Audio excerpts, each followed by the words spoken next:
तो बच्चों अपन क्या पढ़ रहे थे? अपन पढ़ रहे थे रोग, है ना।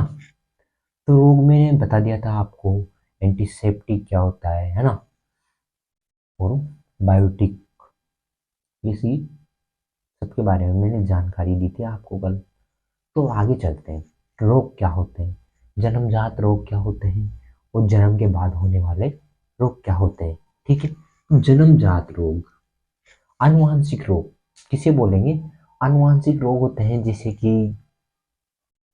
हीमोफीलिया है, वंध्यता है ना, ये रंगों में भेद के कारण। ठीक है, जिसे वर्णनाता रोग होता है वो क्या करता है, वह रंगों में भेद नहीं कर पाता। ठीक है, हीमोफीलिया क्या है? हीमोफीलिया एक शाही रोग है। ये कौन से रोग के अंतर्गत आते हैं? जन्मजात रोगों के अंतर्गत।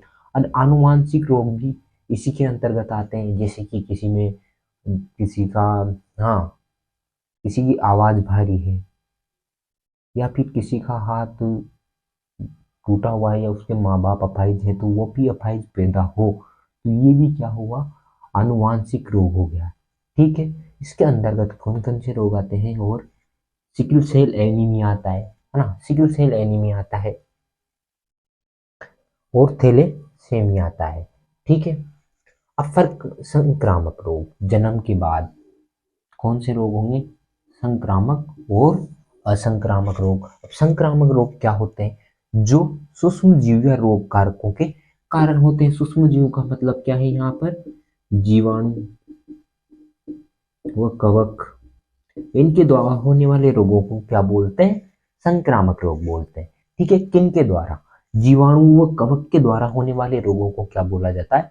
संक्रामक रोग। जो किसी रोग कारक या जीव, सूक्ष्म जीव के द्वारा फैलते हैं, उन्हें संक्रामक रोग बोला जाता है। अब असंक्रामक रोग क्या होते हैं? विकार या असंतुलन पैदा हो जाता है शरीर में, आपके शरीर का संतुलन बिगड़ जाता है, जिससे क्या होगा कि असंक्रामक रोग उत्पन्न हो जाते हैं। अब इनके अंतर्गत कौन कौन से रोग आते हैं, ठीक है, आगे जानेंगे, तब तक आप इनको उतारिए। ठीक है,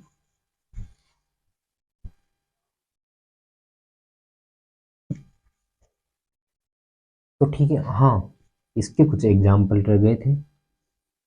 असंक्रामक रोग जैसे कि कैंसर। कैंसर कैंसर में क्या होता है? ट्यूमर्स हो जाते हैं, एक कोशिका से दूसरी कोशिका का निर्माण हो जाता है, मतलब शरीर में जैसे रोग होते ही रहते हैं, है ना। ट्यूमर, कैंसर के ट्यूमर्स होते हैं। ठीक है, और इसमें हार्मोन संबंधी रोग आ जाते हैं।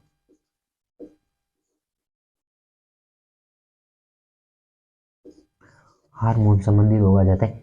आगे इनके बारे में अपन विस्तार से जानते हैं कि क्या संक्रामक रोग क्या होते हैं, इनमें कौन कौन से रोग आते हैं, असंक्रामक रोग क्या होते हैं, इनमें कौन कौन से रोग आते हैं। ठीक है, आगे चलते हैं। और एलर्जी, आपकी एलर्जी है, जो भी असंक्रामक रोगों के अंतर्गत आ गई, किसी को धूल से एलर्जी है, किसी को धूप से एलर्जी, ये किसके अंतर्गत? ये असंक्रामक रोग है, जो इनका संक्रमण नहीं होता है, संक्रमण से नहीं फैलेंगे, किसी प्रत्येक व्यक्ति को एलर्जी नहीं हो सकती, है ना। ठीक है, और कैंसर भी किसी एक दूसरे इंसान से दूसरे इंसान में नहीं फैल सकता, जबकि संक्रामक रोग एक इंसान से दूसरे इंसान में फैल सकता है। ठीक है, क्या बोलेगी देगी? तो अपन रोगों के बारे में पढ़ रहे थे, संक्रामक रोग, है ना। मैंने आपको बता दिया था एंटीसेप्टिक और बायोटिक, ये सब क्या चीजें होती है रोगों के अंदर, है ना। ठीक है, संक्रामक रोग पढ़ते हैं। वह रोग जो किसी न किसी रोग कारक या सूक्ष्म जीव, जीवाणु, विषाणु व कवक, प्रोटोजोआ के संक्रमण या माध्यम से होता है, ऐसे रोगों को संक्रामक रोग कहते हैं। ठीक है, जैसे कि एग्जाम्पल के आधार पर अपन देखते हैं, जैसे मलेरिया, ये भी संक्रामक रोग है। टाइफाइड, एंजियोफ्लुएंजा, है ना, ये सब संक्रामक रोग है। अब इनके रोग कारक किसके कारण होते हैं? तो प्रोटोजोआ से होने वाले रोग कौन कौन से हैं? मलेरिया है, कालाजार है, कालाजार रोग, जवर, काला जवर भी बोला जाता है इसे, काला जवर मतलब बुखार,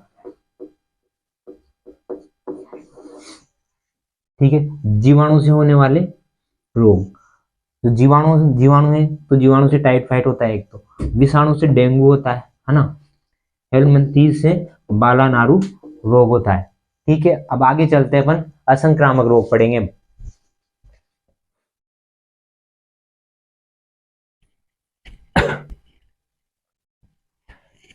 तो बच्चों अपन संक्रामक संक्रामक रोगों के बारे में उनकी डेफिनेशन देख ली थी अपन ने, क्या होती है क्या नहीं होती है, ठीक है। संक्रामक रोग क्या होते हैं, कैसे फैलते हैं ना, ठीक है। तो आगे चलते हैं, संक्रामक रोगों के बारे में और ज्यादा जानते हैं, कौन कौन से रोग होते हैं, कौन कौन से रोग कारक होते हैं, ठीक है। कौन से रोग कारक के द्वारा कौन सा रोग उत्पन्न होता है और हमारे शरीर के कौन से अंग को प्रभावित करता है, ठीक है बच्चों। आगे चलते हैं। अमीबियस खूनी पेचिस, अमीबिक सेंट्रिक, क्या बोलते हैं इसे, अमीबिक सेंट्री भी बोलते हैं। अमीबेस खूनी पेचिस रोग बोला जाता है इसे, ठीक है। ये एंट अमीबा हिस्टोलाइटिका के कारण होता है, जो किसके कारण, किससे होगा, प्रदूषित भोजन करने के कारण, यूं जल के द्वारा होता है, ठीक है। ये हमारे शरीर के कौन से अंग को प्रभावित करेगा, ये हमारे शरीर की बड़ी आंत को प्रभावित करता है, ठीक है। अब है अगला रोग आपका पायरिया। अब पायरिया किसे कहते हैं, क्या होता है कि पायरिया एंट अमेबिया, एंट अमेबिया, एंट अमीबा जे जी वेलिस, क्या जी जी वेलिस, ये दूसरी वो वाली जीजी नहीं है ना, जो हाथ की जीजी होती है, नहीं, ये है जी जी वेलिस, ठीक है। एंट अमीबा जी जी वेलिस, है ना। ये किसके कारण होता है, मुख से मुख संपर्क के द्वारा, है ना। जब एक इंसान दूसरे इंसान से मुख संपर्क करता है तो उसके शरीर के जीवाणुओं का आदान प्रदान हो जाता है, ठीक है। जिसके कारण कौन सा रोग उत्पन्न होता है, पायरिया, ठीक है। एंट अमीबा जीजीवेलिस के कारण होता है, ठीक है। मुख से मुख संपर्क के द्वारा होता है। ये अफ्रीकन निंद्रा रोग, अगला रोग है आपका अफ्रीकन निंद्रा रोग किसे कहते हैं। अफ्रीकन निंद्रा रोग ट्रिपोनोसोमा गेम्बियस के कारण होता है, ये इसका रोग कारक है, क्या है, रोग कारक है, ठीक है। ये किसके कारण होगा, सीसी मक्खी के काटने के कारण अब ट्रिपेनोसोमा गेम्बियस रोग होता है, ठीक है।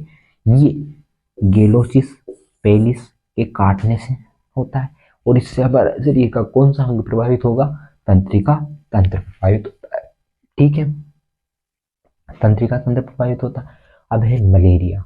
मलेरिया किसके द्वारा होता है, आप सब जानते हैं मलेरिया क्या होता है, हाँ। मलेरिया रोग होता है प्लाज्मोडियम, प्लाज्मोडियम, है ना, प्लाज्मोडियम फेलिस्फेरम, ये क्या है इसका, ये इसका रोग कारक है, और ये किसके कारण होता है, मादा एनाप्लीज मच्छर के काटने के कारण होता है, ठीक है। इसमें क्या होता है, इसमें बुखार आ जाती है तेज, ठीक है, जिसे घातक मिष्टक जवर बोलते हैं, ठीक है ना, बुखार को, ठीक है। अब काला आजार रोग क्या है, ये ये भी एक प्रकार की बुखार होती है, जिसे काला आजार या काली बुखार के नाम से जाना जाता है। अब इसका रोग कारक क्या है भाई, हाँ, इसका रोग कारक क्या है, इसका रोग कारक है लेशमानिया डोनोवानी, क्या है, लेशमानिया डोनोवानी, इसका रोग कारक है। अब ये किसके कारण हुआ, रेत की मक्खी होती है जिसे क्या बोलते हैं, क्लेबोटामास, क्या बोलते हैं, क्लेबोटामास, क्लेबोटामास के काटने के कारण काला जवर रोग हो जाता है, या काला आजार रोग हो जाता है, ठीक है। तो ये आपको अच्छे से समझ में आ गया होगा। फिर मैं आपको अगली क्लास में अच्छे से पूरे इसके जो संक्रामक रोगों के अंतर्गत जो रोग आते हैं, रोग कारक आते हैं, उनके बारे में बताऊंगा। आगे चलेंगे अपन, है ना, बहुत अच्छे से समझेंगे, है ना। आप इसी तरह से हमारी क्लास देखते रहिए और वीडियो को लाइक कीजिए, सब्सक्राइब कीजिए, और मिलते हैं अगली क्लास में, है ना, ठीक है। जय श्री कृष्ण।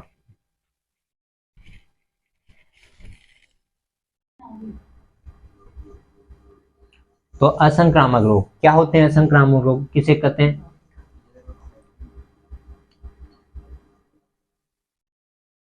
शरीर में असंतुलन,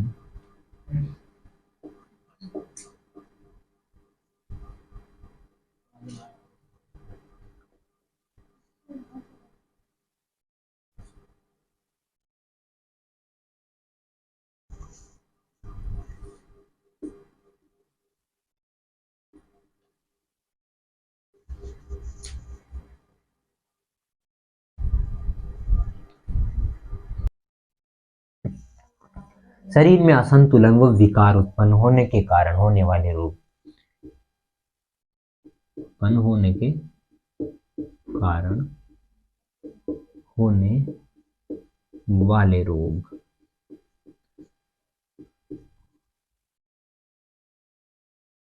कौन से रोग कहलाएंगे? असंक्रामक रोग कहलाएंगे। ठीक है, शरीर में असंतुलन व विकार उत्पन्न होने के कारण होने वाले रोग असंक्रामक रोग कहलाते हैं, जिससे कि शरीर में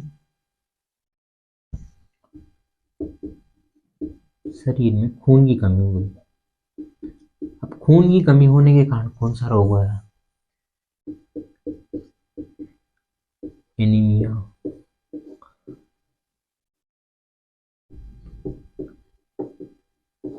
मधुमेह।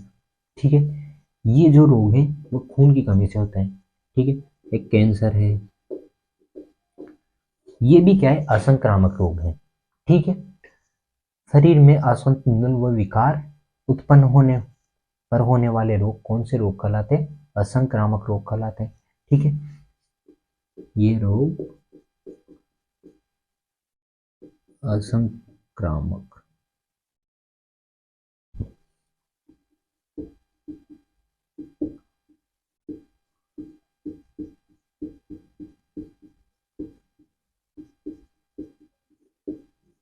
असंक्रामक रोग कहलाते हैं।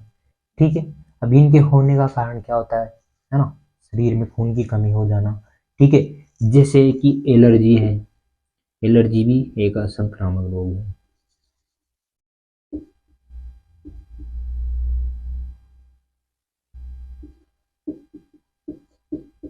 एलर्जी, ठीक है, और भी असंक्रामक रोग है जिनके बारे में अपन आगे पढ़ेंगे। ठीक है, तो आपने जान लिया कि असंक्रामक रोग कैसे होते हैं, है ना? शरीर में विकार उत्पन्न हो जाता है या ब्लड की कमी हो जाती है, और जैसे कि कैंसर होता है तो जैसे ब्लड कैंसर भी होता है एक, ब्लड कैंसर। ठीक है, और गठिया हो जाती है, गठिया, ये भी कौन सा रोग है? असंक्रामक रोग है। ये क्या है? एक एक व्यक्ति से दूसरे व्यक्ति में नहीं फैल सकते, है ना? ये जैसे कि किसी को गठिया हो रही तो दूसरे व्यक्ति को गठिया थोड़ी हो जाएगी उसके पास जाने में, है ना? तो ये असंक्रामक रोगों के अंतर्गत आते हैं। तो अब अपन इसको आगे विस्तार से जानेंगे, इन रोगों के बारे में पढ़ेंगे कि असंक्रामक रोग कौन कौन से होते हैं, इनके रोग कारक क्या है ना? किसके कारण कौन सा रोग होता है, तथा उन पर अपने शरीर में कौन सा अंग प्रभावित होता है उस रोग से। ठीक है।